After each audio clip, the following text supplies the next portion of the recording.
Hello friends. Hi friends, బాగున్నారా అందరూ?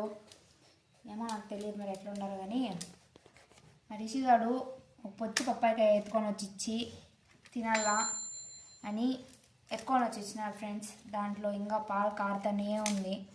ఆయన కూడా తింటాడంట. వాడంత కరువులో ఉన్నాడు పప్పాయి విషయంలో. ఒకప్పుడు వీళ్ళ ఇంటికాడ చెట్లు బాగుండే ఫ్రెండ్స్. పంట నాటిండ్రి, దాంట్లో వస్తూ ఉండింది. తిని తిని అలవాటు అయిపోయింది అనుకుంటా పాపము.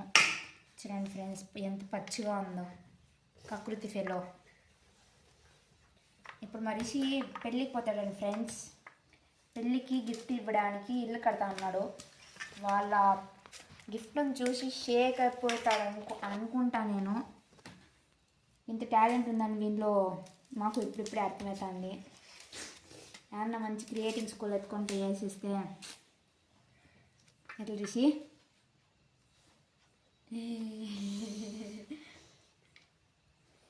వినాయకుని పండుగ నుంచి ఇదే రామాయణం ఫ్రెండ్స్. ఎప్పుడు ఆ వినాయకుడిని ఎత్తుకుంటాడు, ఇంట్లో కడతాడు, ఇంట్లో పెడతాడు, ఇంటిని దెబ్బేస్తాడు, మళ్ళీ కడతాడు, మళ్ళీ పెడతాడు, మళ్ళీ దెబ్బేస్తాడు. దీనికి మించి ఇంతకంటే ఏం పని? హోంవర్క్ రాద్దాం, చదువుకుందాం, బాగుపడదాం అనే లక్షణాలు ఏం లేవు. అంతే ఫ్రెండ్స్. Bye friends. ఇప్పుడైతే పరింకాయ మా పాపే తింటుంది. అంటే ఇంతసేపు మాట్లాడిన అమ్మాయి కోసమే కాయ అయితే కోసింది, తనే తింటుంది.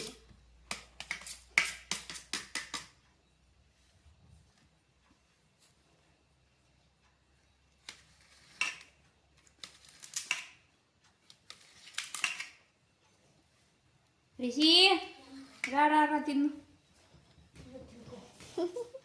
ఇప్పుడు అవమానం అయిపోతుంది. రారీ ఇంత బిల్డప్ చేసి నాకు తినకపోతే నా పోయి ఉప్పు